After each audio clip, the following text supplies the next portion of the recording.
Hey, everybody. My name is Danny McDonald. I am the newsletter editor for the Oklahoma City Astronomy Club, and welcome to our virtual April club meeting. We are virtual again this month due to a conflict at the museum. But next month, you might have seen the slide during the slideshow. Our next month will be at the museum, so it'll be great to get back into the museum and to see everybody and to hang out. So welcome. Thank you for tuning in. We've been doing these live streams for gosh, has it been almost 2 years now? Man, that's too long. Anyway, we've got a great one for you tonight. Our guest speaker is Dane Schoelen. He is from Pasadena, works for the JPL, going to talk to us about Mars rovers and pajamas. I swear that's what it says. And we've got some club announcements and some cool stuff that is coming up, so stay tuned for that. But first, we have a message from our president, pre-recorded from Phoenix. So here is Chuck. Hi, this is Chuck Rice, president of the Oklahoma City Astronomy Club, and I'm coming to you tonight from Phoenix, Arizona, where I am currently on a business trip. And I just want to say it's great to see everybody tonight. I'm excited to log in and hear about the latest mission to Mars and the Mars rovers. From the botanical garden here in Phoenix, Arizona, it's a desert theme, so it's a desert botanical garden. And I'm going to show you some of the cacti that are here. I don't know if you can see all those, but it's really cool. Obviously, it would be better if we were here in the daytime, but things are just great, and I'm glad to be with you tonight. It's a great landscape down here in Phoenix, a lot of mountains, a lot of rugged terrain, and this is part of the terrain that's inspiring for Mars. And so they use Mars rovers to explore Mars, and a lot of the training that NASA did was in desert environments like this down here in Arizona. My interest in astronomy was spurred many years ago when I went to the Jet Propulsion Labs in Pasadena, California, and there I got to see the Mars rovers and the Mars field where they actually did a bunch of the Mars rover testing. So that was great. Anyway, we're going to hear about that tonight. It's going to be wonderful. It's going to be great. I'm also excited to have lots of new members and remind everybody to do their registration dues. So here we are in Phoenix. It's a wonderful, clear night. Unfortunately, there's a lot of light pollution in Phoenix, so it's pretty frustrating. You think it's bad in Oklahoma City. Well, it's pretty bad here in Phoenix, where I don't know how many millions of people live here, but it seems like there's too many millions. But things are great. The club is awesome. We have a lot of active members. It's starting to get into observing season now at the Cheddar Ranch Observatory, and we're going to hear more about that. So anyway, that's all I have for tonight. Everything's great. Everybody take care, and look forward to hearing tonight's talk about Mars rovers. Okay, talk to you later. All right, bye-bye.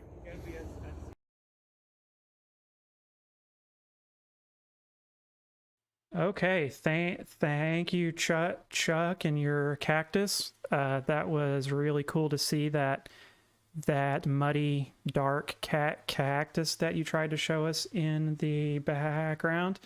I've not seen you in chat yet, but I hope you're staying cool. It seems like it's pretty hot down there.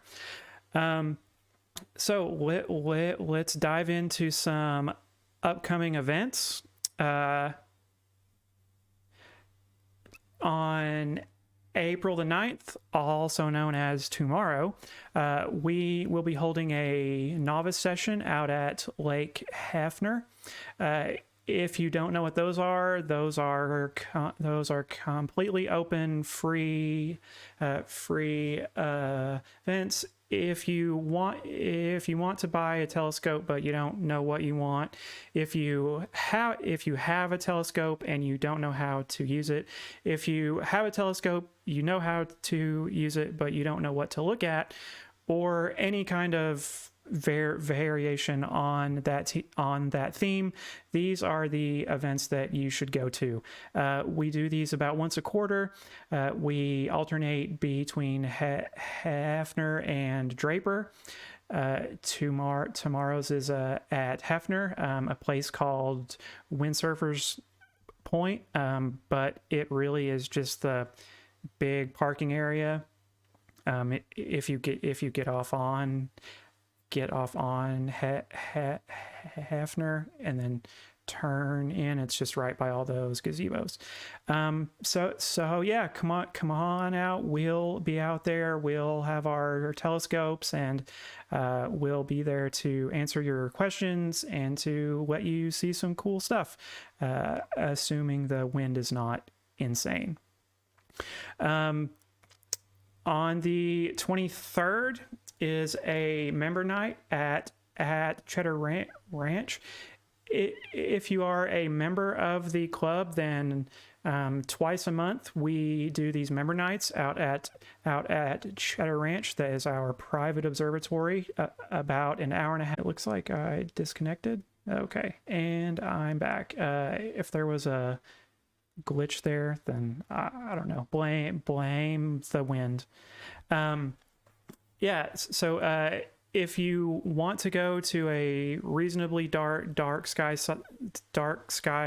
site and you are free on the 23rd, be sure to check in on our Facebook page or on our discussion forum to get more details on that. On the 26th, the board of directors, including myself and Eileen, who is also on this call with me right now, we meet once a quarter to talk about all things Oklahoma City Astronomy Club, although most of it is about Okie-Tex most of the time. But yeah, so that is at 7 o'clock. I'm not sure where yet. Our location has changed a couple of times, but when we know, we will post that on the calendar. And on May 6th and May 7th, but that wouldn't fit on my little slide there, but don't worry, I fired the guy that made this card. Yeah, May 6th and May 7th are space days out at the Science Museum. The club will be there. We will be set up outside with some solar scopes, and then inside we will set some scopes up and have kind of a demonstration spot. So come on out. That should be a great time. The museum is going to be doing a whole bunch of cool space stuff too. They are going to have a astrophotography booth where you can remote control a telescope and take a picture, and then that picture will be sent to your phone. So really cool. May 6th and 7th out at the Science Museum. I believe it's from 10 to 2. And Dave just mentioned that May 7th is also Astronomy Day. So National Astronomy Day. Great thing. And as I mentioned, next month we are going to be back in the museum for an in-person meeting. That will be May the 13th. And our guest speaker will be Dr. Bill Romanishan, who has retired from the physics department at the University of Oklahoma. And he will be giving us a talk called Seeing the Light with Your Own Two Retinas. So that sounds really interesting. Bill has been a member of the club, or at least around the club, for years and years and years. So it will be great to see what he is up to and reconnect with him. One other thing is Okitex. I got the word from our vice president, Larry Beatty, that Camp Billy Joe survived the winter. They have opened all of the buildings up and they've checked everything, and we are good to go. So if you are interested in Okitex, our yearly star party out in the panhandle of Oklahoma, I will talk a bit more about that at the end. But enough of listening to me talk. We know why you're really here. I am now going to throw it to Eileen, who will introduce our speaker. Eileen, how are you doing? Pretty good. It's the wind's getting to us, but let me tell you a little bit about what's going on today. We are very pleased to have Dane Schoelen as our presenter tonight. His title is How to Drive a Mars Rover While Wearing Pajamas. And I had a conversation with him I'll share later in the questions about what I thought the title might have meant. And any of you who were at Okitex in 2004 might remember Nadine Cox. She was the project engineer for Spirit and Opportunity rovers. And but there was a different reason for what she was about to talk about and what Dane is getting into tonight. I also want you to know that Dane is not a former student, but he got interested in astronomy because I had been his astronomy merit badge counselor at Slippery Falls Boy Scout camp for the Last Frontier Council. And so he earned the astronomy merit badge a summer. Our troop and his troop used to share a $sign campsite. And that sparked his interest in the cosmos, and it intensified because he grew up watching Discovery and Science Channel and reading Carl Sagan. And he also, while he was in high school, is friends with one of my other former students, Ray Kickham. And Dane tagged along, got permission to come along with Norman North to Okitex one year. And Ray had transferred over to Norman High. And then one of the reasons is he was a student at Norman High of David Askey, who is an extremely talented physics teacher, and he was the Botball Advanced Robotics Team advisor. While at Norman High, Dane participated in that winning team. And as I said, he came to Okitex. When he finished at Norman High, he moved on to the University of Oklahoma to earn a degree in mechanical engineering. So during his time at OU, Dane participated in the various competition engineering teams. If you're an engineering major, I think that's the difference between real success and just getting, a so-so job. He was one of the founding members of the Sooner Rover team, and he also participated in what we call design, build, fly. He totally agrees that those teams are a phenomenal and important part of any engineering education. They had an OU robot named Robbie Mcgroverface, which took the top prize in a NASA Planetary Rover Challenge. And the OU rover smashed all previous records by 50%. So fast forward to between his junior and senior years at OU, he was invited to participate in a NASA internship at JPL. Therefore, upon graduation, he was offered a job as a robotics engineer at NASA's Jet Propulsion Laboratory. He joined the Extreme Environments Robotics Group as a robotics mechanical engineer in 2017. So we're talking about somebody who is one of our youngest speakers we've had in a while. And there he was supported, he has supported a variety of research and developmental tasks, as well as flight projects from formulations to operations. He splits his time between driving the Curiosity rover on Mars and developing the upcoming Mars sample return mission. When he's not on Mars, he's usually hiking in a national park somewhere on Earth. And I can tell you the group of our high school kids from 2013 were really into the out of doors, and his group is not any exceptions. So he's somewhere on Earth in a national park. His favorite part of his job at JPL is strategic route planning for Curiosity, where they look way out ahead of themselves and say, where should we drive next? Where do we go next? And that means spending hours and hours of time just looking at images of Mars. And for Dane, that just never gets old. So all I can say is you can see the Gazette for the specific projects he's involved in.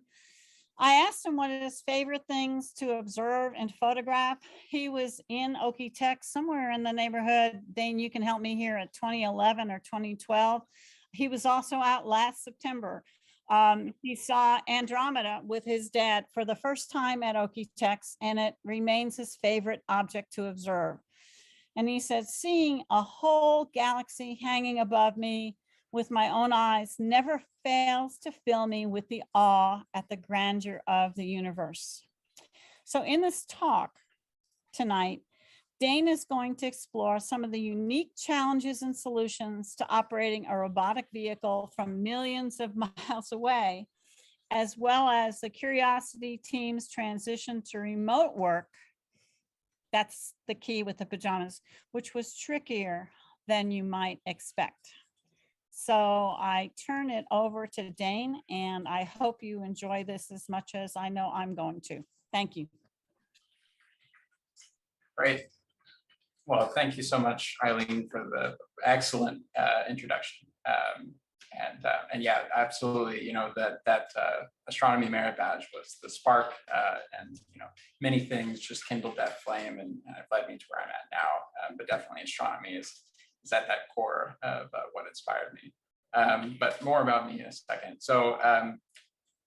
As Eileen said, my presentation is how to drive a Mars rover while wearing pajamas. I'll get into why I would be wearing pajamas in a little bit, but I'm going to tell you a little bit about what it actually takes to drive and operate the Curiosity rover on Mars.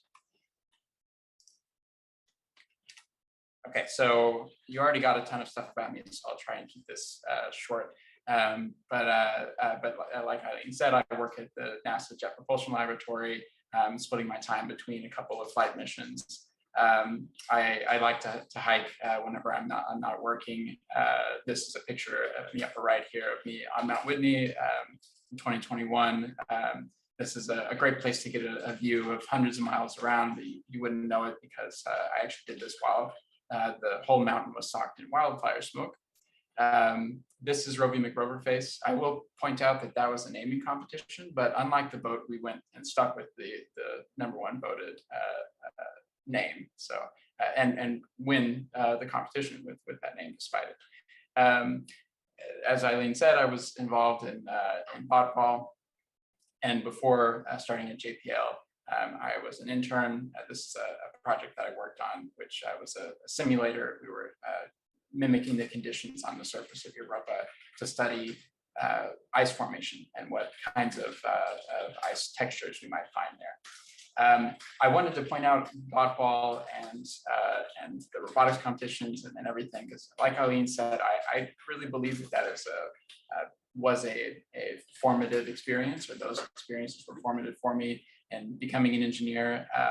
I think it's very important for any young person to go out and seek opportunities to try out things like that. You know, whatever it is that you're interested in. I spent most of my time in high school thinking that I was going to major in film, but by actually doing lots of film projects, going to summer camps and working on student film sets, things like that, I eventually got to the point where I realized, maybe that's not exactly what I want to do. And similarly, by doing these robotics projects, I gained the confidence that that's actually what I wanted to pursue before, finishing my degree. But also on top of that, I do think that the experience is invaluable for getting prepared to go into the working world. I think that my project experience was critical in landing a job at JPL. So I can't recommend that enough. Okay, I think that's all I wanted to say on this slide. I did come to OpenText, I think it was in 2011, and then most recently last year with my dad, which was great. Okay, so back to Curiosity. We're about to come up on the 10-year land anniversary for Curiosity. So we're currently at something like 303 sols on Mars. Sols is the word for a Martian day. And we're almost 10 Earth years from the landing date itself. So on the left here, we have the picture of the rover, one of the first selfies, I think actually the first selfie that the rover took. And on the right, the most recent selfie taken just a little while ago. So obviously different, but the same. A lot more dust on the deck of the rover. And you might notice that there's a lot more holes in her wheels as well. You can see the pristine wheels on the left and the just absolute state of the wheels on the right. So I want to talk about the actual purpose of the mission. So why did we go to Mars with this rover? What specifically are we interested in learning? So Curiosity's primary scientific goal is to assess whether or not Mars was at one point or is still habitable. So we're not specifically looking to find life on Mars because it turns out that's a really difficult problem. It's a difficult problem to show conclusively that you found life. So instead, the rover is looking for signs that the conditions are right, that life could exist or thrive. So that kind of breaks down into a couple of things, but one is that the biology would be possible given the resources that are available. The geology and geochemistry can tell us some things about the habitability. The water, weather, and climate, give us an idea of whether or not it would be a place that life would actually be able to be sustained, and also radiation levels and other hazards that might actually make it difficult for life to thrive. So how does the rover do that? Well, it has a suite of scientific instruments. The whole idea behind a rover is that we can load it up with these scientific instruments and drive around and bring them to bear on the interesting rocks that we see. So starting with the mast cam, or the mast, the stock at the top of the rover, it has some engineering cameras, the cameras that we use to drive around with, but it's mainly there to host the scientific cameras. So we have a couple of color cameras, both long range and near field. There's a telescope, essentially. This ChemCam is a telescope that also has a laser, which is able to fire at rocks in order to vaporize a small part of them, see the light that returns, and get an idea of what it's made of. And then we also have the robotic arm, which has instruments on it. So it has Molly, which is a little camera that it can put right up next to the rocks to get really close-up images. It also has APXS, which is a type of instrument that uses radiation to look at the chemistry in the rocks. And then it has a drill, which it uses to collect rock samples and deliver to the bigger instruments, which are on board the rover, called SAM and KIMM. So these are two essentially mini laboratories, the size of about a microwave, that have been packed into the rover's chassis. And the drill can deliver bits of rock to those laboratories, and they can do all kinds of experimentation to determine the mineralogy and the chemistry that exists there. There's other things too, but to keep it brief, I'll move on. Okay, so the mission launched in November 26, 2011 on an Atlas V rocket, pictured here to the right. And this is the profile it took to get to the surface. So landing on Mars is difficult, as you might already know. And it's more difficult than landing on Earth, which might be somewhat surprising, or also more difficult than landing on the moon, which also might be surprising. And the reason is that on Earth, there's a thick atmosphere, which makes it fairly easy to land on a parachute. You don't need a very big one. It's thick enough that it can slow you down. On the moon, because there's no atmosphere, you use retro rockets, just like the Apollo missions did, to slow yourself down to reach the surface. But on Mars, there's an atmosphere, but it's not very thick. So the problem is that you can't really make a parachute big enough to slow a spacecraft down to make a soft landing. But if you just put retro rockets on it, those would burn up in the heating of the atmosphere whenever it first enters. So we need to do both, essentially. So there's this complicated sequence of steps that need to happen in order to get the rover on the ground. So first, there's a heat shield, of course, to get the initial deceleration.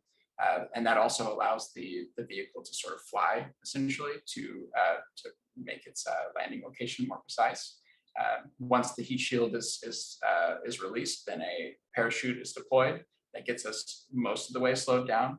But to do the last little bit, the parachute is ejected, and we do a rocket-assisted powered descent, where these rockets are firing down around the rover as it is lowered to the ground. And at the very last, I'm sure you've seen it before, there's the sky crane maneuver where the rover is lowered down on a set of tethers, which just allows the rockets to stay above the surface so that it doesn't kick up a lot of dirt and rocks that might damage the rover. So at the end of the day, the rover is plopped down on the surface. And when it drives away for the first time and looks back, I don't have this in my slide deck, but there's great pictures of this from Curiosity and Perseverance. You see the Martian surface and the tracks that lead up to where the rover has driven off to, and they start from nothing because it's just been plopped down on the surface like nothing happened. So where did we land? The Curiosity landing location was chosen to be Gale Crater, which is the large hole that this terrain map represents. And the reason is that Gale Crater, inside of it, has Mount Sharp, which is this mound that the tallest point is obviously this peak here in the middle. And the scientists could recognize from orbit that this would be a great place to study the geological history of Mars, because as you ascend the mountain, you see different layers which represent different points in time. So I'll get back to that thought in a second. I'll talk about the different places we visited. So what does it take to actually command the rover to drive someplace? You might imagine that we have joysticks and we're wearing VR goggles or something and driving it along to wherever the scientists want us to go. But actually, it doesn't work that way. And the reason is mainly that it takes anywhere between 4 and 23 minutes, depending on the position of the planets around the sun, to send a signal one way from Earth to Mars. And then it'd take the same amount of time for it to come back. So you can imagine if you were driving along with an 8-minute delay, you would see a rock and try and steer the rover around it. And by the time you did that, it would have already hit the rock. So instead, what we do is we plan an entire day at once. So on Earth, down here at the bottom, this is representing the Earth day, the lighter parts being daytime, the dark part in the middle being nighttime. During the day, we spend about 8 hours every day coming up with a plan, a sequence of activities that the rover is going to do. So typically, where we're sitting, we'll do some arm activities to investigate the terrain. There'll be some remote science observations that they do with the mass cam, et cetera, et cetera. And then at the end of the plan, the rover will drive to the new location, take a bunch of pictures, and send that down. So that's the plan that we create during the day on Mars. And we send that up just as it's becoming morning. We create the plan on Earth, and we send that up just as it's becoming morning on Mars, so that the rover receives its commands for the day just as the sun is coming up. And the rover isn't solar powered, but it is cold on Mars, and we have to heat the motors and science instruments in order to make them work. So it makes sense to do things during the day from an energy perspective, but also, it's easier to see rocks and things if it's daylight. So we send the commands up, the rover spends the day doing those activities. It collects all of that data, sends it down at the end of the day on Mars, just in time for it to become daytime again on Earth and for us to make the next plan. Or at least this is ideally how it works. When the Mars day is perfectly offset from the Earth day by 12 hours. Unfortunately, Mars's sol is 20 minutes longer than the Earth day, so the phasing between them changes by 20 minutes every day. At the beginning of the mission, in order to account for this, the operations team will change the start of the shift that they use to plan the activities by 20 minutes every day. Regardless of whether or not that means they're waking up at 3 a.m. To start planning, and also regardless of how jet lagged they feel after changing their clocks for 20 minutes every single day. They only do this for about 3 months, and they do it because we want to be as efficient as possible with the rover's resources while we're trying to complete the mission objectives. But once we've done that, after about 3 months, the pace can slow down a little bit because we're into the extended mission. And for the sanity of the team, we do multiple days at one time. We plan multiple days at one time so that we can start at 8 a.m. every day. And the vagaries of whether or not it's light on Mars or not just gets absorbed by this extra time that we're planning. Okay, so here's a picture that the rover took early on in the mission, looking up Mount Sharp. So we landed, you can see in the inset down here, we landed basically at the base of the mountain where it was nice and flat, so that we had high confidence we weren't going to land on any hazards. And we've been spending the last almost 10 years climbing up Mount Sharp. And from this position at the beginning of the mission, you can see the different formations, the geological formations, which are layered up. We now understand by water depositing sediments over time. So the lowest part of the image here is the oldest formations, and the newest are up above. So here we are. This white line here represents the plan. Anything sort of below this yellow star is where we have been, and anything this direction is where we plan to go. I encourage you to actually go, if you go to jpl.nasa.gov, you can, through several links, eventually find there's a place where we post press releases about what the Curiosity rover is doing. And the most recent one is actually about how we're not going to end up going this way. We got up here onto this, what we call a pediment, which is a high place. We couldn't really see over it from where we were before. And we got up there and realized that the terrain is really scary looking, very sharp rocks that would just be, like I said, 4 of the wheels are full of holes and falling apart, and we don't want to make that worse. So we're actually going to turn right around and do a detour around this, what's marked here as the green impediment. These are pictures of all of the drill holes we've done on Mars. There have been 34 so far. Hopefully we'll get more, but this is sort of a history of science on the mission in a concise way. One of the things I really like about this image is that it's a very clear way to show how different the actual color, the actual rock color is, depending on where we're actually drilling. So you've seen pictures of Mars, everything looks red, and that's because everything is covered by a red dust. But not all rocks are actually made of that material that coats everything from the dust. And when we break rocks with the rover's wheels, when we drill into them, when we scuff them with our dirt removal tool, oftentimes we'll find actually the rock is this bright white or gray color. And I think that's pretty neat. Okay, I'm going to talk a little bit about the way that the rover drives and the various levels of autonomy that it uses to do that.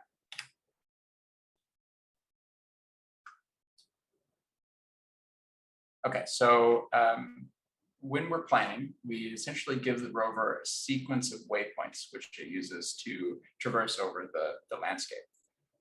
So we're picking these waypoints based on where the science team wants us to go, where they want to take observations, but also trying to avoid obstacles as much as possible. And we do this on data products that are developed from the images that the rover sends down, and also from images that are taken from orbit.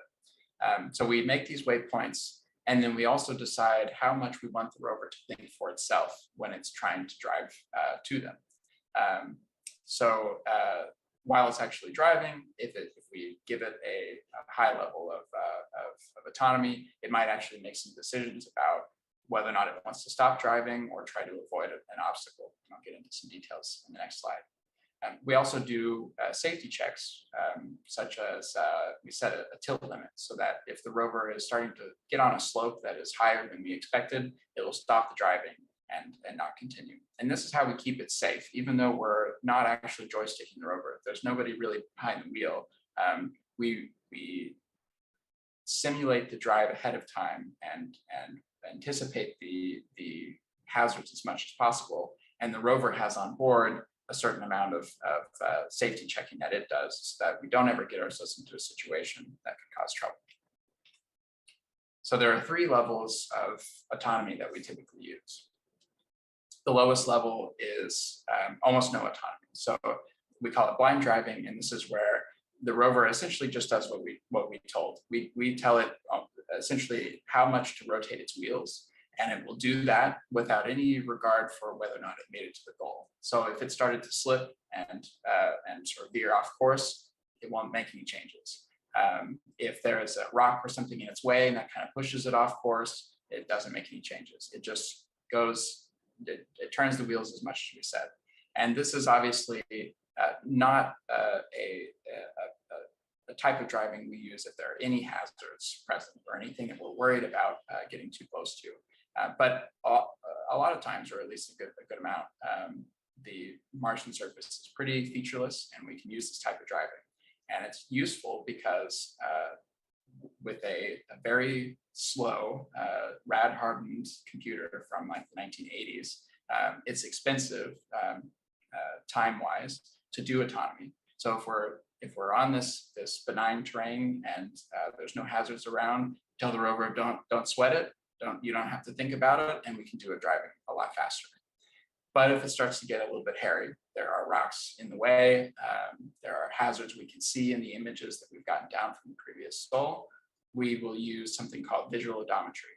And this is a process where the rover takes images of the ground as it's driving. It looks off to its right and down at the terrain, and it picks out features from all of the rocks that are on the ground next to it, and tracks those as it moves. And so it says, well, I saw that rock move from this point in the image to this point, so that means that I must have moved this much. So it works backwards from the movement of the objects that it sees to figure out exactly where it went during that driving. And this is how it compensates for slip. So if it starts to veer off course, it will actually change its course a little bit to get going back towards the waypoint. So naturally, this is a little bit more expensive in terms of computation. It takes a little bit more time, but this is the type of driving we do most because it strikes a good balance between protecting the rover from unknown slip and hazards and not taking a ton of extra time. The last and most complicated type of autonomous driving we do is AutoNav, which is where the rover is taking a lot of images, takes images in front of it, and generates a hazard map of the terrain. So it's looking for tall rocks that it doesn't think that it can drive over, high slopes, or other types of obstacles that are dangerous or that we've told it are dangerous. And it actually will reroute itself around those obstacles. There's a little inset image down here at the bottom right. I think this is actually from Spirit. You can see the solar panel, but this behavior has been used on many missions. So Spirit was driving along straight.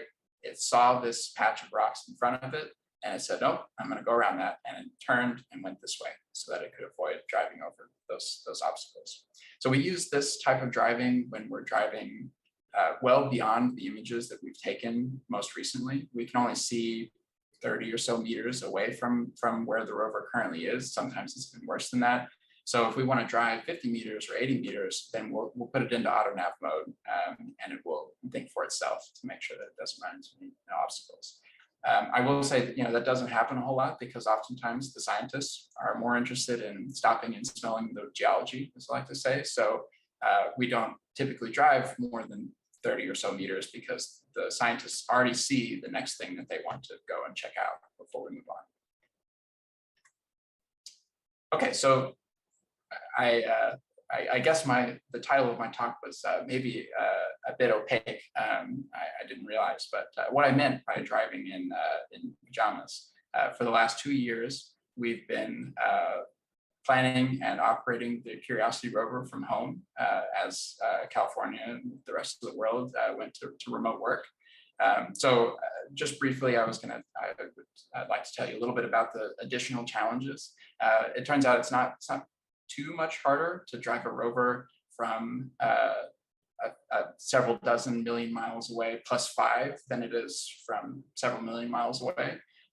But there are some vagaries that make it a little bit more difficult. One is communication. As I'm sure you've all experienced, it's harder to talk to people through WebEx and or Zoom or whatever it is you're using. And for planning the Curiosity rover, that is doubly so, because normally when we're on lab doing the planning, there are a multitude of teams that are all working together to bring this plan together. And in order to facilitate that, while everybody is in their homes, we actually have 2 conference calls running concurrently, 3 different types of chat channel running, and obviously people are using email. So there's a ton of communication lines that we're trying to manage all at the same time. And the conference call is that's probably the hardest part. For the rover planners, what most people do is they put one voice call in one ear and the other one in the other ear. And it turns out that even though it's hard to understand when 2 people are trying to talk over each other on a conference call, if you have them going into different ears, your brain is able to kind of keep them separate. But it's definitely challenging. And the other aspect that has been an adjustment is 3D visualization of the terrain and the meshes that we drive on. When we're on lab, we have fancy polarized glasses, 3D monitors that allow us to look in 3D at the images that the rover sends and the simulations that we're running, which is extremely helpful when you're trying to evaluate hazards. But now that we're all home with our personal monitors or just regular monitors, we've been sent back to the Spy Kids 3D age with our red and blue glasses that we use for visualizing things in 3D. And then, of course, as you'd expect, we have our canine and feline co-pilots. Bonus points if you can spot the cat in the bottom right image there, because they're always eager to help driving the rover. But we've done 701 sols planned remotely so far, and right now we haven't set a date to go back. We might try some sort of hybrid environment going forward. We'll have to see. Okay, I'm going to summarize some of the science results that the rover has made or gotten over the course of the mission. I will add a big caveat that I'm an engineer, and so I'm summarizing the work of someone who's a lot smarter than me in the field of geology, and so there's a possibility I'll get some of this wrong, but at least I hope it will be interesting. So one of the major things that Curiosity discovered that was new was these veins of minerals in the rocks. We see these all the time, and they stand out very keenly because they're bright. Essentially, you have these cracked rocks that have little veins of bright material that are showing through them, and it's especially apparent when we drive over things that expose new rock. Because when that material isn't covered in sand, it's shiny, it catches the light. So this turns out this was formed by groundwater running through these rocks and depositing these minerals in them as it did. And so this is just one of several elements that build up the case for there was once water on Mars. That wasn't something that Curiosity really pioneered, but we've added to the case. This is showing that we've verified that the layers that build up the sides of Mount Sharp are indeed deposits from rivers that once ran down its side.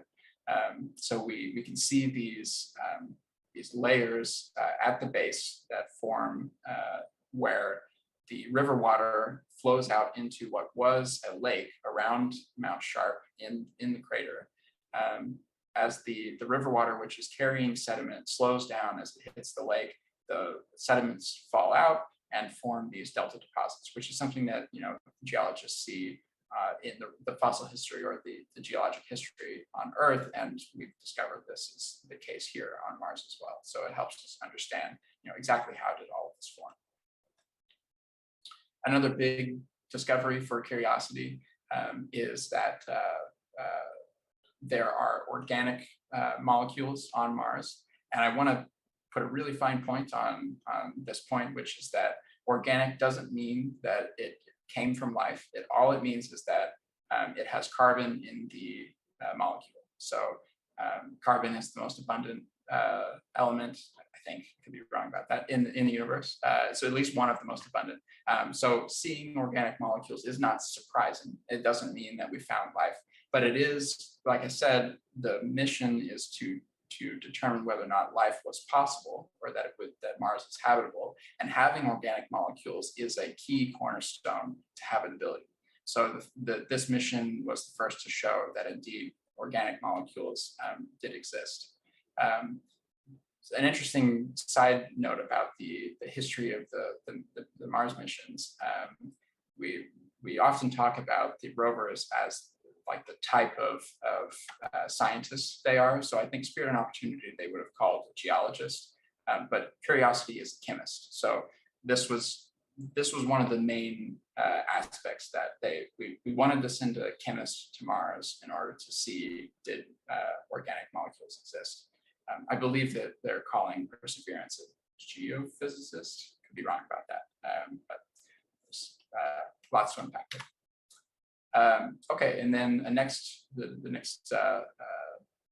discovery was that beyond just having organic molecules, there were other elements that we think are essential to life.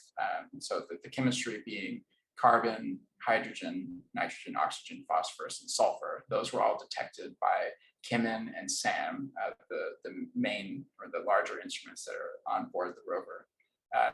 So we discovered those things. We also showed conclusively that there was water flowing in this environment, and that there's also chemical energy sources that a hypothetical Mars microbe could use to subsist on. So those are the three big things that we need for habitability: water, check; chemical ingredients, organics and whatnot, check; and sources of energy, check. So we've really made a very strong case that yes, life could exist on Mars, or it could have at some point in time.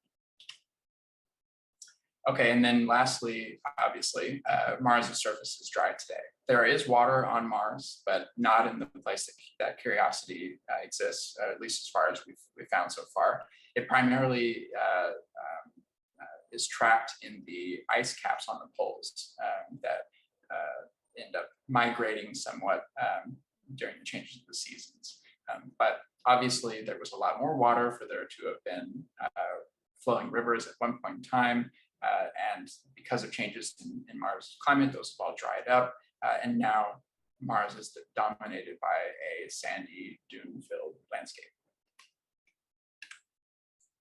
So where we're at currently right now, this is an image actually from a while ago, but it's on the green hoop pediment, which is what I alluded to before. We were climbing up on top of, hadn't really been able to see above before. So Curiosity is at the entrance of the green hoop pediment, where we thought we would be driving in and gallivanting around for a little while. We're instead just taking a little taste of it and then going around it.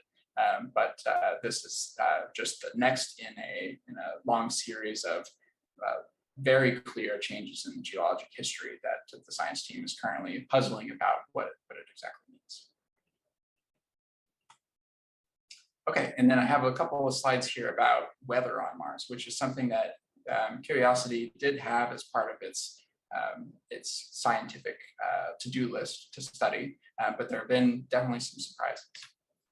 So the first is dust devils, which we actually knew existed prior to Curiosity, and in fact, Spirit and Opportunity have some great sequences of images capturing them too. But this one's one from Curiosity, showing these dust devils moving along. They were, I don't know if it was first discovered because of this, but one reason that we knew it was happening with the Spirit and Opportunity missions is that the solar panels, which those spacecraft are powered by, would occasionally get cleared off. All of the dust would get removed, and it turned out it was because occasionally they would be hit by these dust devils, and that would brush them off essentially. But this is a sequence of images that Curiosity took of a dust devil off in the distance. I've seen other GIFs of up to like 4 or so dust devils all in one frame. They're surprisingly common, caused by this strong atmospheric convection that's spinning the air and causing these dust devils, which are usually pretty short-lived and travel a kilometer or two before they fizzle out. You might think it's difficult to capture something like this. Like the science team was really clever and figured out how to get the timing just right. But actually, it turns out you can just point the camera in a direction and take images, and you don't have to do it for very long before you'll capture one. And in fact, one of the things that Curiosity does today, when we're not planning something for it, if for the timing reasons or some other reason the rover has extra power that it's not using, its radioactive generator is always running, so sometimes we end up with extra power. One way we use that, instead of just wasting it to heat, is just take a bunch of pictures of the horizon, and we might catch something like this. Another thing that this was new for this mission, not something seen by the previous rovers, was clouds on Mars. You've probably never seen a picture of Curiosity, of Mars with clouds around it like you would, a picture of the Earth. And that's because the clouds there are extremely thin and wispy. They're made of H2O or water or carbon dioxide that's frozen into ice particles in the upper reaches of the atmosphere. And normally they're not very visible, but the team discovered that if you take these images of the sky really late in the evening, like after sunset has occurred, the last rays of light, which are still hitting the atmosphere while they're not hitting the surface, will catch the crystals just right and give us these visible clouds. I haven't seen any color images of it yet, but it's too bad we don't have a great color image of it, because I'm sure there would be some Technicolor aspects of it given the diffraction of the light. And here's just another picture, this one's static, of the clouds over Mount Mercou, a feature that we spent a lot of time sitting next to recently. This is a little animation showing something that the team calls crater rim extinction. So we're looking through one of the longest range science cameras at the side of the crater that Curiosity is in. And the crater rim gets harder and harder to see. It's extincted visually as the amount of dust in the atmosphere increases. And this is something we see seasonally as the temperature on different parts of the planet changes. It carries dust to different parts of it. And so we see seasonally this increase in dust. And we document it by taking periodically these images of the crater rim. And it's a very clear indication. And in fact, this is the way we numerically quantify how much, or one of the ways that we numerically quantify how much dust is in the atmosphere. The other way is to take an image of the sun with a special filter to see how much light is coming through. Okay, and since this is an astronomy club, I have to talk about some of the astronomy that Curiosity has done. You're not going to win any awards for best astronomical photos, or probably not going to see it on astronomy photo of the day, but it's cool nonetheless. So this is the sunset as seen on Mars, which I think is particularly beautiful. Just the grandeur of it, seeing a sunset on another planet. It's very Star Wars, but it's also interesting because it's blue. The sunsets are typically blue on Mars. I won't get into the details of why, but I will say it is really interesting. You should look it up. It has to do with the type of atmospheric scattering that's happening. It's different from, or the dominant scattering is different on Earth than it is on Mars. Here's a couple of transits. So on the upper left, we see the sun eclipsed by Phobos. And at the upper right, we see the sun eclipsed by Deimos. And then to complete the set at the bottom, you're seeing Deimos eclipsed by Phobos.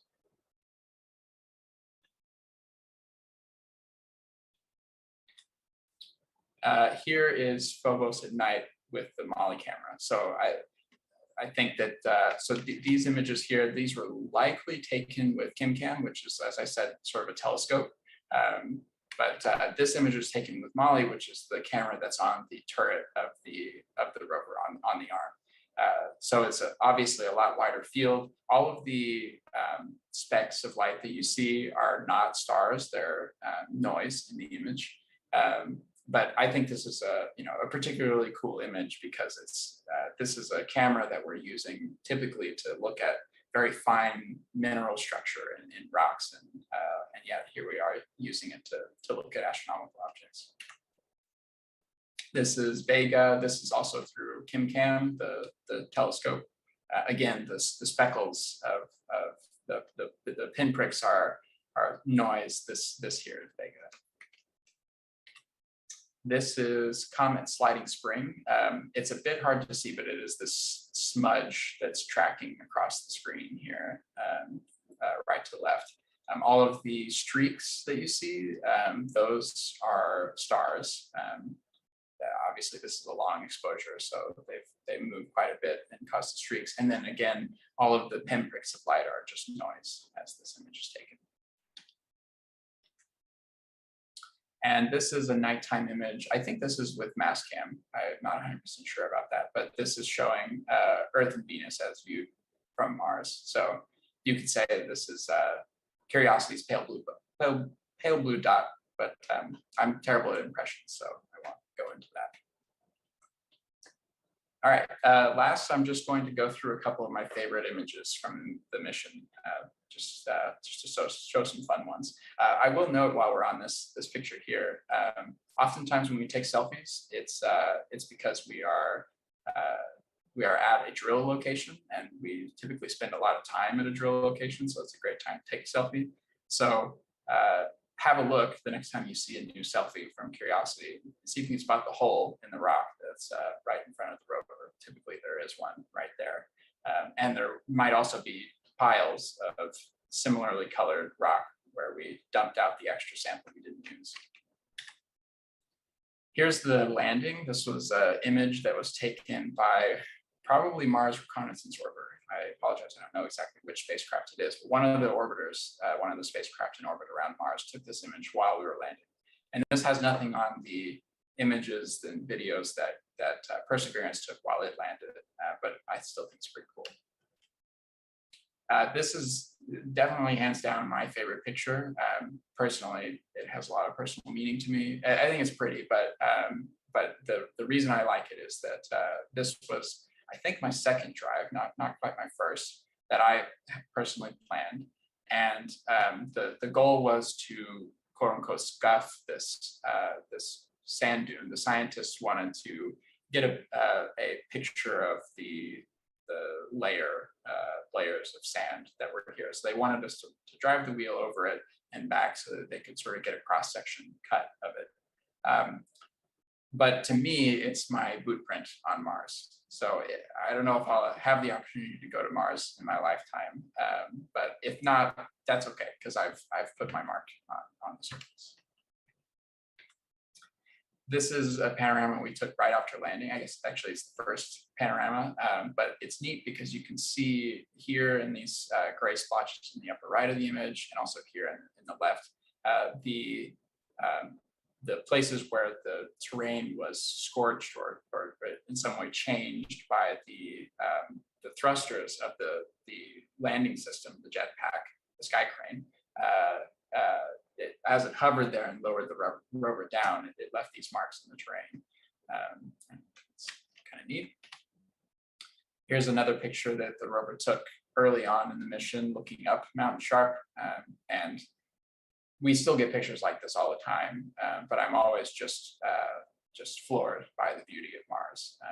As Eileen said, my favorite thing to do is to just look at pictures of Mars, and doing the strategic route planning when we're trying to look out ahead and figure out where we're going to go. I get to do that a lot, and I just don't get tired of it. It's absolutely beautiful. Here's a picture from KimCam, again, the telescope, after a drill, and also after the KimCam was used to take a sampling of the mineralogy in the side of the drill hole. So you see these regularly spaced black marks here on the side. These are the spots where the KimCam fired its laser and assessed the mineralogy of the side of the drill hole. So when people hear that the rover has a laser that it uses to vaporize rocks, they imagine, like, you know, a Star Wars laser, and it's not that dramatic. It's obviously a very small amount of energy that's going into the rock. So we're not talking about exploding the rock. We're just vaporizing a very small amount of it. But an interesting tidbit about that is that a lot of times when we are trying to do contact science on rocks, we want to clear the dust away, because the dust is not part of the rock that we're interested in. The scientists are wanting to get the mineralogy of the rock itself. And the turret has a tool for that. It's called the DRT, or the dust removal tool. It's a little brush that we run against the rock, but we can't use it in every circumstance. It has to be a pretty flat rock for us to use that. So sometimes instead what we'll do is we'll fire KimCam, the laser, on that rock, and the vaporization produces enough pressure to blow dust off of the surface. It's not as good as using the brush, but it does a pretty decent job most of the time.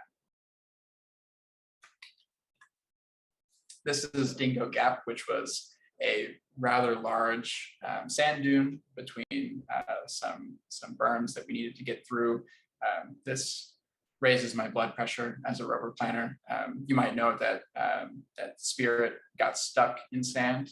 Sand is well, it can be a scary place for a rover if you're worried about getting stuck. So this was certainly one of the more sporty drives, but we had to get through this location.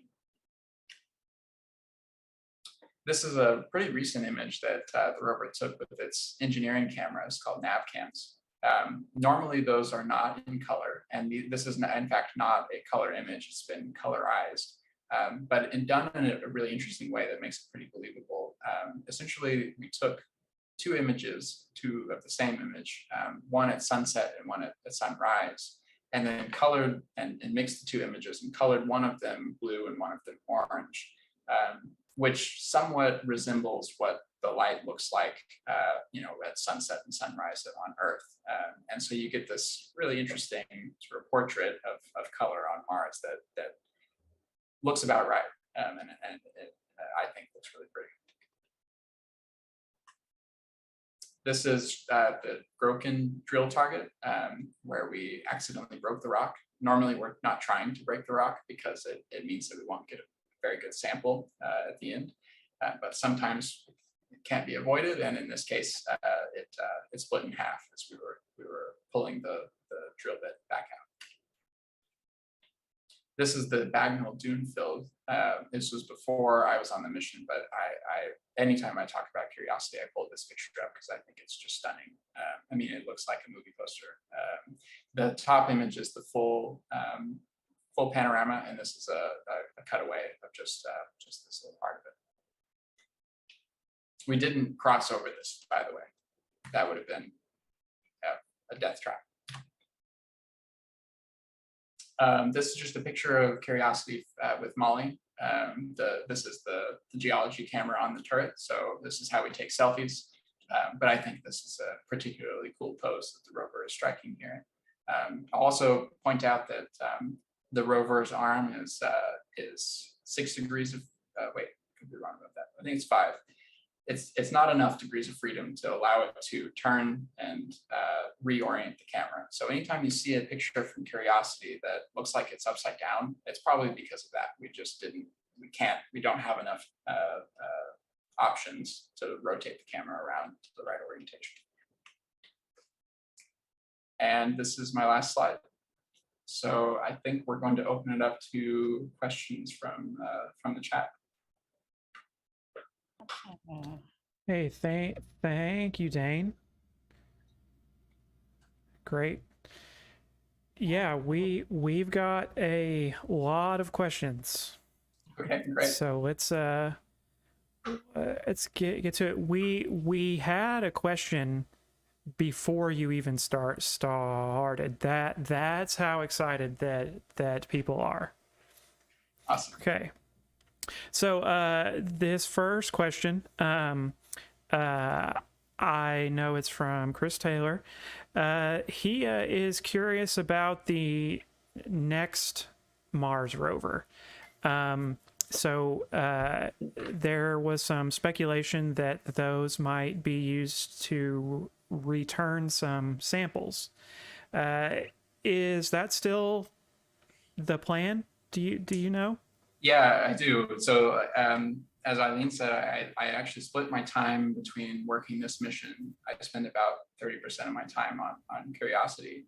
For the rest of my time, I'm actually working on Mars Sample Return, which is a string of missions, which includes Perseverance, which will, for the first time, bring a piece of Mars back to Earth for scientists to study. And this is really important because I described the science instruments that we were able to put on Curiosity. I talked about how hard it is to definitively say whether or not there is life. If we're able to bring back pieces of Mars, we can bring to bear all of the capabilities of all of the labs on Earth to just learn everything that we could possibly get from a sample from the surface. So it would be a sea change in the amount of knowledge that we'd have about Mars and its history. So, as I said, Mars Sample Return sequence of missions. Perseverance is the first. I actually did work on Perseverance too. I helped build the seals that go into the sample tubes and keep them from leaking. Keep any Mars from getting out when they come back to Earth, and also keep any Earth from getting in. So Perseverance is taking core samples, putting them into these tubes, putting the seal on it, but it has no way to send them back. The next mission will be the Mars Fetch rover, which the European Space Agency is working to build. And that will come with a lander, which has on board a Mars ascent vehicle, essentially a little rocket that the samples will be loaded into. So the Fetch rover goes and picks up the samples. It will probably collect some of them from the surface where Perseverance has left them in caches, but it might also go get them from the rover itself, depending on how things go. We're sort of remaining flexible. Take them back to the lander, and it'll all be put onto this ascent vehicle, the rocket, that will be launched into space. There will be one other mission which is sent, which will be an orbiter, which will be waiting in orbit to capture that sample canister after it is launched off of the surface and bring that back to Earth, and then that will land on Earth. So it's been a while since I've checked. I think the current planned date for actually returning samples and having them landed on Earth is something like 2032. Wow. So it is a long view that this program is taking. But again, it would be a revolution in our knowledge of Mars if we had samples here. Let's see. So 10 more years. That's about a little under one James Webb Space Telescope. yeah. We're hoping that we can keep the schedule this time. Good. Okay. Well, that's really cool. Next one is from Joel, asking about the driving modes. He wants to know how much power that those take. What's the mode that takes the most power, and then how long does it take to recharge? Yeah, great questions. So they all essentially take the same amount of power. I think that that likely just intuitively, the more autonomy that you bring to bear, it would take more power because the computer on board is working harder. But it's really not doing a lot of calculations. The computers that are on board are 30-year-old technology. And the reason is that they have to be radiation hardened. So they can't, we can't put a cell phone computer on board. But that's not drawing very much power. Really what draws the most power is keeping the rover warm. All of the motors and all of the instruments and computers and everything, they have heaters, resistive heaters, which we have to power up something like an hour before the rover is set to drive in order to heat up all of those things. And that's to get the lubricants going, basically. The bearings have lubrications in them. And so no matter what type of driving you're doing, you're going to be heating the actuators. So really what it comes down to is how long does the driving take? And so if we can get away with it, we'll use the fastest type of driving, which means the least amount of autonomy. But if we have a lot of power to use in the day, we might, and the scientists are just interested in going as far as possible, we might use the autonomous driving because it means we can go further. Like I said, we're normally limited on the blind driving with no autonomy. We're limited to how far we can see based on the latest images we have, which is something like 30 meters. But if the scientists don't really want to do much with the workspace we're in, or if we just have a lot of extra power, then we might use AutoNav to go something closer to 100 meters. Even though that mode is slower, at the end of the day, it means we get to go further because we can go into terrain we can't see. One other thing I will note, one other part of the question is the how long does it take to recharge? From fully dead, I think that the rover could probably get fully recharged in a day. So I guess let me back up and explain how the power system works. As I mentioned, there's a nuclear power source. It's called an RTG, and it's constantly creating a little bit of power. It's something like a light bulb, 100 watts. There's also batteries on board, and we do that so that we can basically bank up a lot of power, use it during the day when it's bright out and we have activities to do, and then recharge the batteries throughout the day and at night. So we're constantly monitoring the battery percentage. The amount of stuff we do in a day is limited by how much we have in the battery, but it also is limited by how much we expect to need for the next plan. Because if we're doing some sort of science experiment with SAM, the instrument on board the rover, that's very power intensive. And if that's planned for tomorrow, well, we better come into that plan with something like 60% of our battery remaining in order to be able to do that. So it's a constant process. Rover planners like me don't normally have to deal with that. The team that does tells us how long we have to drive, and we do what we can. Do you think that there's some passive aggressiveness going on in your virtual office when, say, one scientist drains the battery, and then the next day the guy's like, "Oh man, I can't do what I want"? Well, probably. The nice thing is that the way they have the mission set up is that there's one science liaison that talks to the rover planners, us engineers, and so all of the drama gets filtered out through them. Good. Okay. Next question from Bill Merle that used to work at JPL wants to know if a person named Matt Goholenbeck is still involved with the Mars projects. If you've heard that name. I haven't. No. But Okay. not to say that he's not involved. There are over 6,000 employees at JPL, so I don't know all of them. Okay. Yeah. Okay.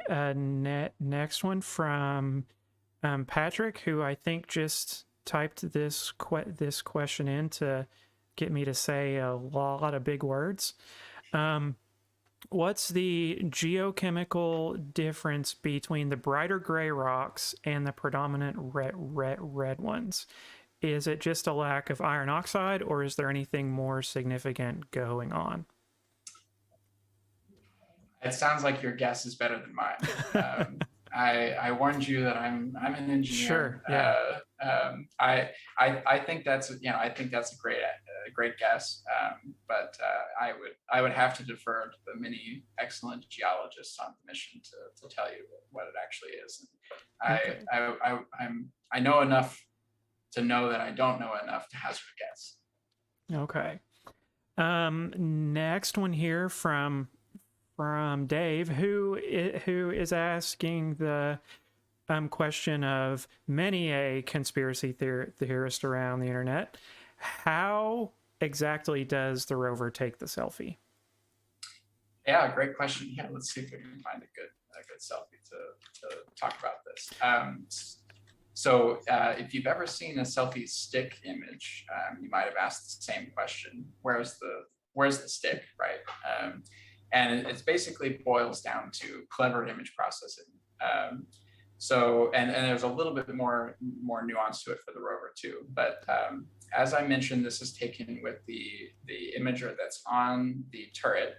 So actually, let's go back to a picture with the turret. Oh, and actually here you can see this is sort of a different processing where part of the arm is still in the frame, but it's been mysteriously cut off here. So back. So the Molly camera has a pretty small field of view. It's only, well, it's small. And so we have to take something like, I think it's 70 images in order to create a selfie. And there's a great GIF out there, which I don't unfortunately have in my presentation, where we had the mass cam pointed at the arm while we were taking a selfie. And you can see what it does is it rotates through all of these positions. Essentially, it's got the camera on its tip, and it's rotating that arm around to point the camera at the tip at the different angles in a sphere, while keeping the center of the camera lens exactly in the same position. And so what that means is that the arm ends up being in 100 different positions while this image sequence is taken. So when you stitch all of those images together, the arm isn't really in any of them except for maybe one or two, because it's kind of on the opposite side of where the specific image was taken. So that's why you can't see it in the selfie that's taken. But I encourage you to go find that GIF of the arm doing its little dance while we take a selfie, because it explains it much better than I could. So Photoshop exists even on Mars. Yes, yeah. Well, and we certainly make great use of Photoshop because, like I said, there is lots of mosaics that we're putting together. I mean, with 72 images, you can't just sort of throw them onto a screen and hope for the best. There's lots of work that has to go into stitching all those together. And then that image that I showed here, a lot of times we use false color in images, just like people do in astronomy, to bring out something particular about the image. And it's not disingenuous, it's just that we want to try and use our visual system to convey more information.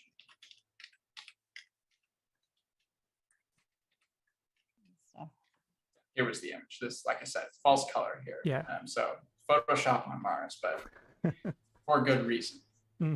Sure. Okay. Chris has another one here. So he is asking about Hellas Basin. There could be water there. What would it take for a rover to land in some place like that? So a couple of things. I'm actually not familiar with that particular site, but the biggest sticking point, as I understand it, would actually be planetary protection. So there is a role on every Mars mission. There's someone that fills this role for every shift that we plan. They're the planetary protection representative. And essentially what they want to ensure is that we don't drive the rover to any place that might currently have inhabited or be inhabited by life. So if we were to discover one day that, oh, that hill over there looks wet, we would not go there. And the reason is that this rover is not, has not been sterilized to the extent that it would not carry Earth microbes. There are almost certainly still pieces of Earth life that exist on this rover. Even Perseverance, who is collecting core samples to send back to Earth, we did really extreme measures to clean certain parts of that spacecraft. When I was building those seals, we had a clean room within a clean room. We would go in and gown up in our bunny suits, and then we would walk into the clean room, and then we would put more bunny suit material on top of that, and double glove and tape it all up. It was a lot in order to make all of that stuff sterile. But that's only just the sample caching system, the thing in the front. It would be way too expensive, or at least with the scope of the mission, to clean the entire rover to the level that it would need to be to ensure that there is no life left on board. So if we wanted to land a rover in some place with water, we would really need to rethink how we build rovers. It would take a lot of effort to send something that we were confident would not introduce life into, or to sort of play with the whatever extent life is in that location. Great. Well, I think that's all of the questions in chat, but we have a lot of great jobs, and that was so cool. And Gerald here might be coming for your job. He says he'll do it for free. So that's a common sentiment. So you might have to fight the others on the mission.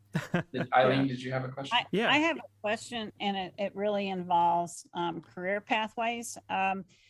You have the engineers, your team, that really helps decide where the rover is going to go. But then there's also the group, the science team, correct?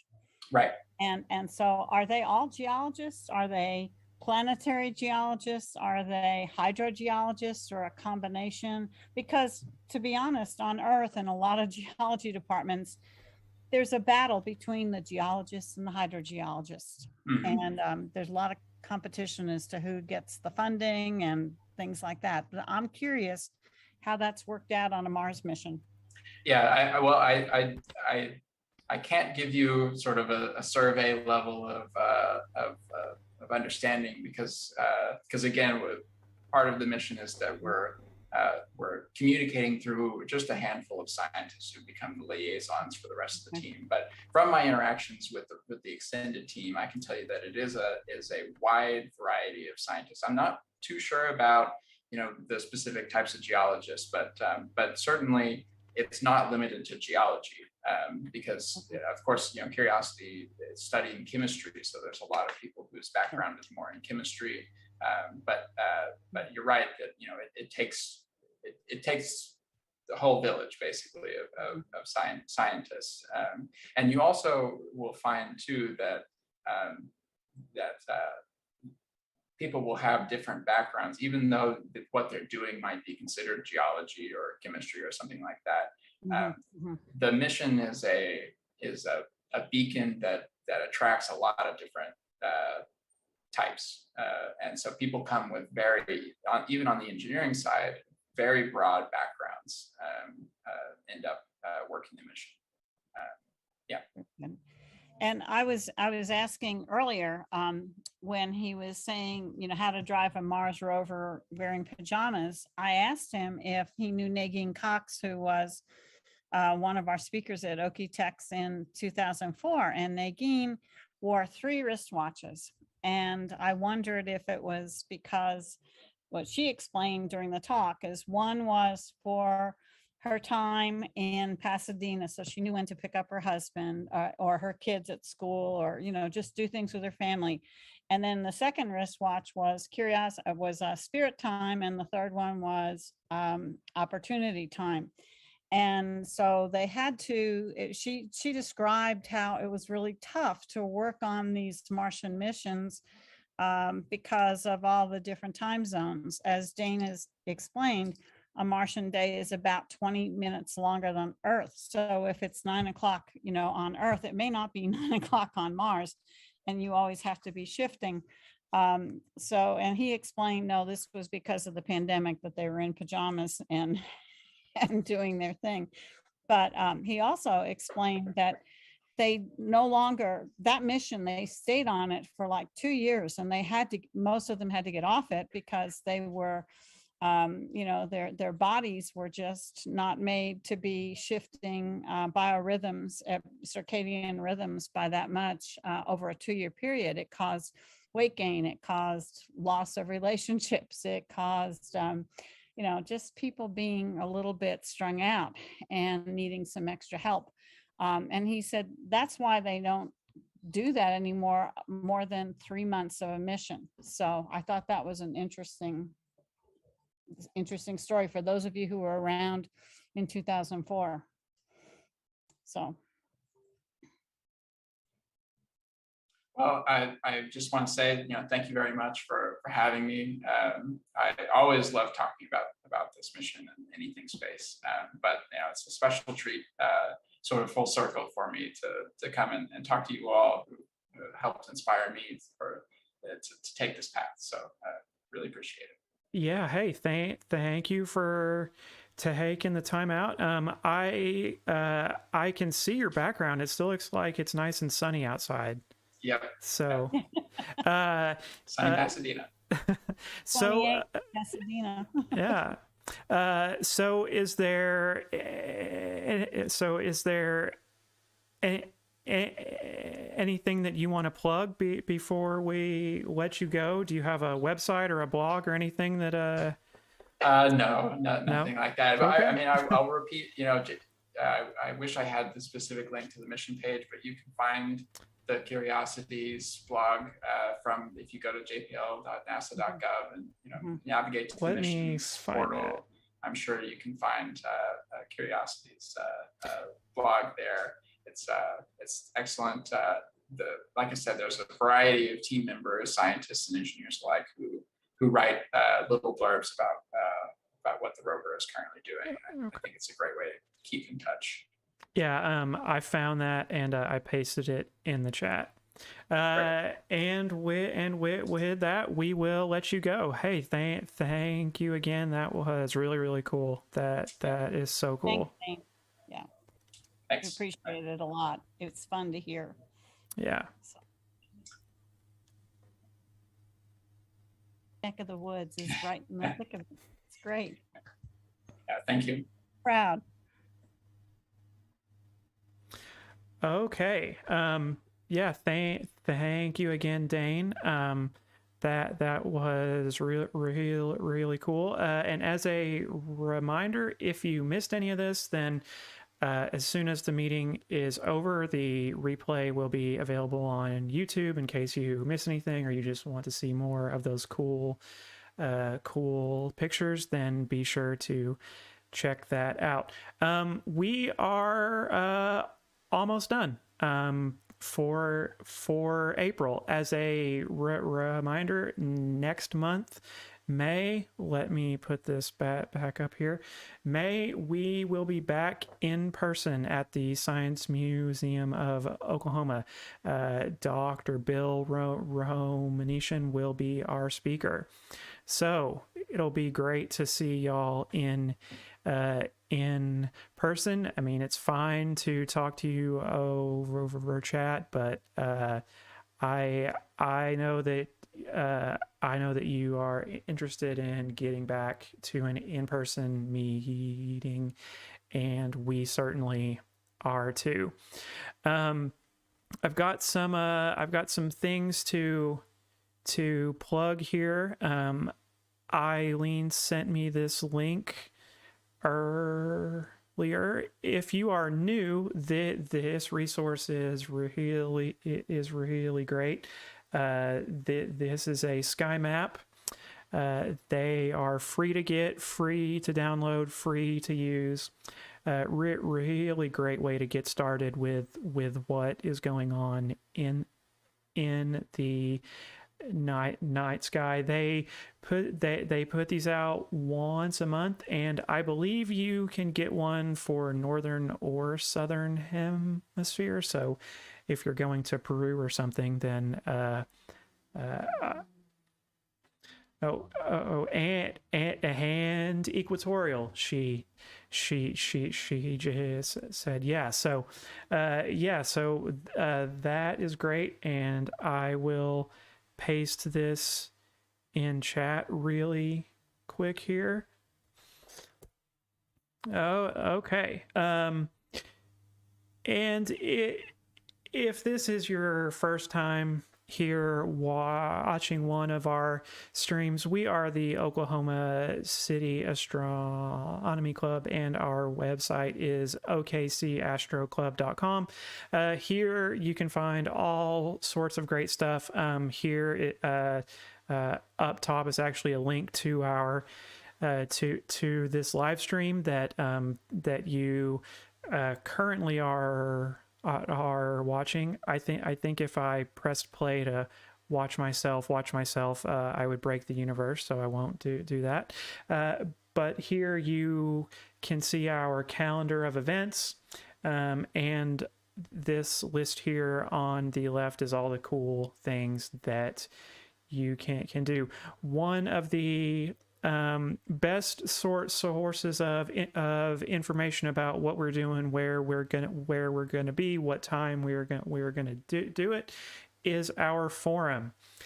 That you can get to that. It is the second link here. So go there, sign up, and introduce yourself, and see where we are going to be next. Since I am the newsletter editor, and I feel like I have to plug the newsletter itself, you can also find that here on the left.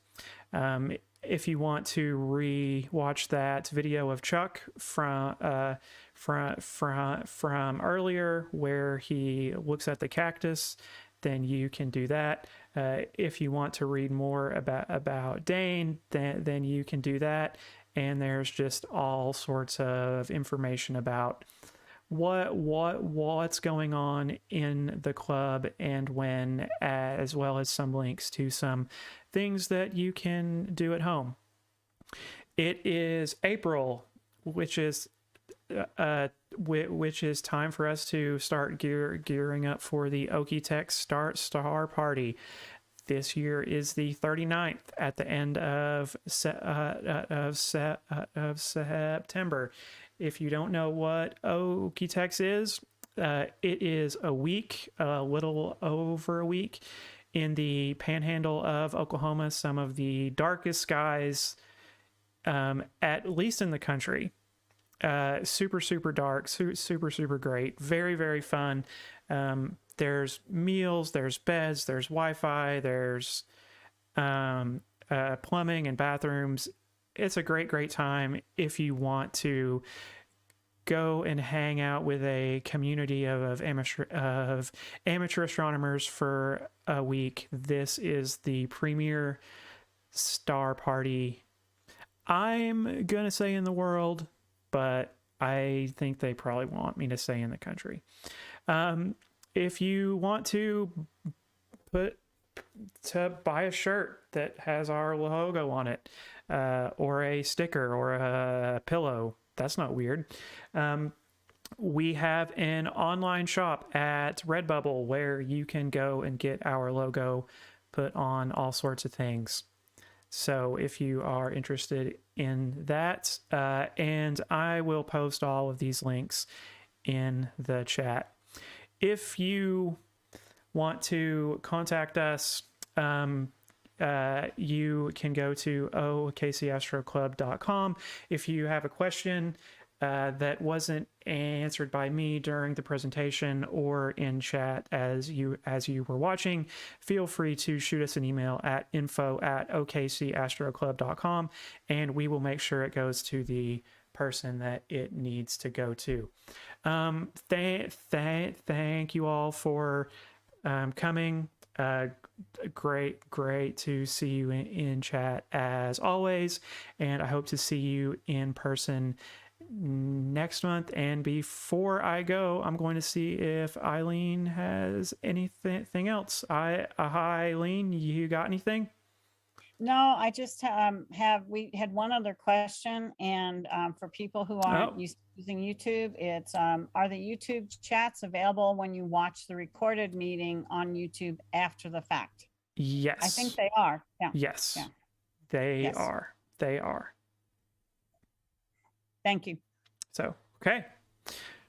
Well, with that, thank you all for coming. I'm going to stick around for a few minutes, hang out and chat, see if there are any more questions. But that is it for us, and we will see you next month.